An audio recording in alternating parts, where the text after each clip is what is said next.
네, 반갑습니다. 어제 유럽중앙은행 ECB죠. 유럽중앙은행에서 예금 금리를 연 2.00%로 동결 결정을 했습니다. 그것의 함의, 시장의 영향, 파장, 우리 한국 경제에 미치는 것들 간단하게 좀 해석해 봅시다.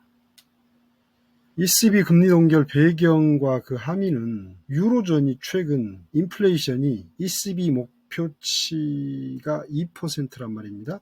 거기에 근접하면서 빠르게 인플레이션이 둔화하고 있습니다. 좋은 일이죠. 인플레이션이 꺾이고 있으니까. 그런데 독일, 프랑스 같은 주요국 경기 침체 우려는 좀 커지고 있어요. 그래서 ECB는 금리를 성급하게 인하하기보다는 금리를 동결해서 일단 경제 상황을 좀 관망하자, 이런 전략을 택한 것으로 보입니다. 그렇다고 이것이 금리 인하를 할 거라는 신호는 아닙니다. 긴축적으로 금리 정책을 유지할 거다, 그러면서 내년 중반까지 금리 동결 유지 가능성까지 시사했습니다. 일단 좀 지켜보자 이거죠. 아무튼 유럽 경기 회복세가 지금 불안정하죠. 우리 미친 트럼프가 관세를 가지고 폭탄을 던지고 있어서, 그래서 금리 인하를 서두를 수도 없고, 그렇다고 과도한 긴축도 부담이 되기 때문에 어떤 정책적 유연성을 확보하기 위해서 금리 동결한 것으로 그렇게 해석됩니다. 그러면 글로벌 시장에는 어떤 파장이 불러일으킬 것인가? 일단 달러 강세가 완화되겠죠. ECB가 금리 동결했으니까 미국 연준이 금리 인하 기대감 확산 3번 한다고 그랬으니까 올까지 그 기대감과 맞물려서 달러 강세 압력이 완화될 것이고, 그러면 반대로 유로화는 좀 안정되겠죠. 이것은 신흥국 통화 안정에 긍정적인 신호를 줍니다. 그래서 글로벌 자금 흐름에도 일정한 안정감을 제공하리라 봅니다. 금리 인하 경쟁이 완화되는 겁니다. 주요 중앙은행들이 동시에 금리를 인하하는 그런 경쟁을 하는 대신 ECB가 동결을 결정했으니까 다른 주요 중앙은행들도 동결 유지를 선택할 겁니다. 한국은행 역시 급한 금리 인하 압력에서 벗어날 것으로 보입니다. 그럼 우리 경제에 미치는 영향은 무엇이냐?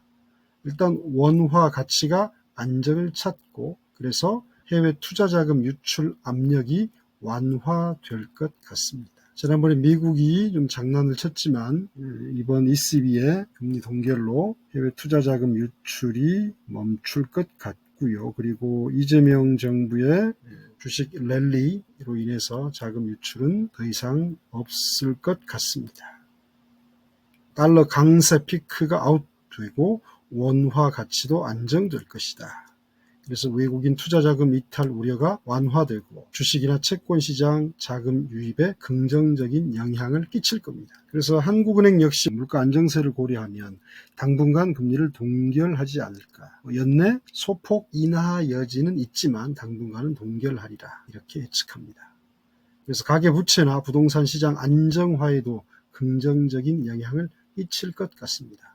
금리 인하를 서두르지 않아도 되고 경제 체력을 고려한 점진적인 정책을 펼칠 수 있습니다. 그리고 유로존 수요 회복 기대감으로 한국 수출 회복 기대감이 커질 것 같고요.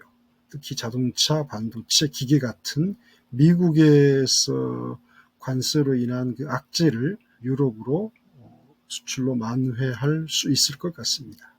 그리고 글로벌 공급망 안정 및 무역 불확실성이 감소될 것 같고, 유럽으로의 한국 수출 기업들에는 호재로 작용할 것 같습니다. 어제 트럼프 정부가 2+2 회담, 관세 회담을 공항에서 출발하기 직전에 연기 통보하는 무례를 범했죠. 이메일로 3번 사과했다는데 협상의 기술인지 미친 짓거리인지 모르겠습니다. 미국의 등살에 정말 우리나라뿐만 아니라 괴롭습니다. 이런 상황에서 유럽중앙은행의 금리 동결 소식은 한 줄기 서광을 비췄다. 저는 그렇게 봅니다. 오늘 코스닥 시장이 좀 주춤했죠? 내일 다시 회복될 겁니다. 우리나라 주식 채권 시장 안정화될 겁니다.